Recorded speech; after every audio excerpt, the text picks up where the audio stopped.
क्या 125 एकड़ में खड़ी फसल को बिना नोटिस जोत देना प्रशासनिक कार्रवाई थी या तानाशाही? खटीमा में आखिर किसके आदेश पर चली ट्रैक्टरों की धार? मीडिया के सवालों पर एडीएम की चुप्पी क्यों बनी चर्चा का विषय? उधम सिंह नगर के खटीमा क्षेत्र में 125 एकड़ कृषि भूमि पर खड़ी फसल की जुताई का मामला लगातार तूल पकड़ता जा रहा है। पीड़ित पक्ष का आरोप है कि बिना किसी पूर्व नोटिस या कानूनी सूचना के प्रशासन की मौजूदगी में तैयार फसल को जबरन जोत दिया गया। दमघड़ा झनकैया क्षेत्र में भारी पुलिस पर और प्रशासनिक अमले की मौजूदगी में ये कार्रवाई हुई। मौके पर मौजूद युवराज तलवार ने वीडियो जारी कर प्रशासन पर गंभीर आरोप लगाए।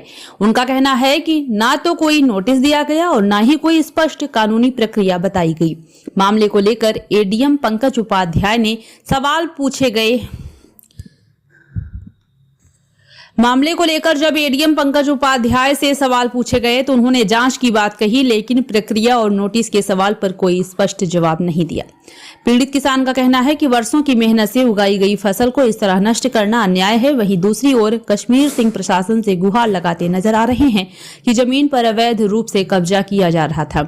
इस पूरे घटनाक्रम ने कई सवाल खड़े कर दिए हैं। यदि कार्रवाई वैधानिक थी तो नोटिस क्यों नहीं दिया गया, और यदि नोटिस दिया गया था तो उसका रिकॉर्ड क्या है? मामले में उत्तराखंड क्रांति दल ने भी सवाल उठाते हुए इसे किसानों के अधिकारों पर हमला बताया है। अब निगाहें प्रशासनिक जांच पर टिकी हैं। क्या सच सामने आएगा या ये विवाद और गहराएगा? है वो आप लोगों के संज्ञान में है ही, काफ़ी दिनों से जो है प्रॉपर्टी विवाद है दो पक्षों के बीच। इसी के संदर्भ में आज जो है ये भाटिया फैमिली, भटनागर फैमिली और सी के आनंद जो भूमि के मूल मालिक हैं, ये आज मिले हैं। इन्होंने ज्ञापन दिया है। सबसे पहले तो इन्होंने अपनी सुरक्षा की डिमांड की है। तो इनका ऐसा कहना है कि इनको जो है भूमि विवाद के संबंध में धमकियाँ दी जा रही है। इसके अलावा इन्होंने अवगत कराया है कि इनकी लगभग 150 एकड़ जो लैंड है सभी की मिलाकर उसकी इन्होंने power of attorney Kashmir Singh को दी है। उसमें लगातार आप लोग देख ही रहे हैं, दोनों पक्ष अपना न्यायालय भी गए हैं और हमारे इसमें यही कहना है कि जो भी माननीय न्यायालय का आदेश होगा वो सभी को सर्वमान्य होना चाहिए और होगा भी, मुझे ऐसा विश्वास है। इसके साथ ही जो भी शांति व्यवस्था के संबंध में हमें कार्रवाई करनी है वो हमने पूर्व में भी की है और आगे भी मैंने इनको आश्वस्त किया है कि शहर में जो है वो शांति व्यवस्था के लिए उचित कार्रवाई पुलिस और प्रशासन द्वारा की जा रही है और आप लोगों को किसी भी तरह से डरने की आवश्यकता नहीं है। सर, ये खड़ी फसल को लेकर भी चल रहा है। खड़ी फसल देखिए, इसमें कल भी जो है उच्च अधिकारियों द्वारा भी इसमें आपके सम्मुख बाइट दी गई थी और आज भी हमारा इसमें यही मानना है कि जिसकी जो ज़मीन का स्वामी है, फसल जब तक इसको अलग कोई और प्रूफ ना कर दे कि ये उसकी फसल है तो उसी की फसल मानी जाती है जो भूमि का स्वामी है।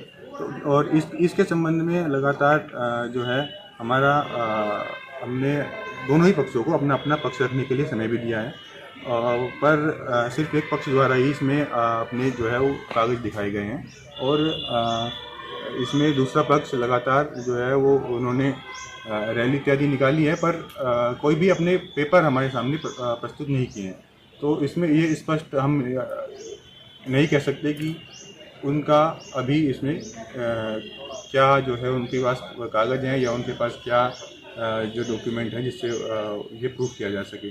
तो हम पेपर के बेस पर भी यही कहेंगे कि जो मालिक हैं उन्हीं के जो है वो फसल है। मानवर ये खड़ी फसल जोतना तो कानूनन अपराध है। तो देखिए, इसका जवाब मैं आप दे चुका हूँ।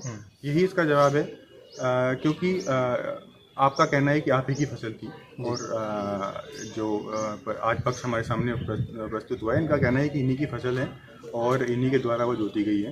तो इसके विषय में इतना ही अभी कहा जा सकता है, क्योंकि इस चीज़ को इन्होंने स्पष्ट किया है कि हमने अभी जो इस सीज़न में धान लगता है वो लगाने का इनका इरादा है। ठीक है, धन्यवाद।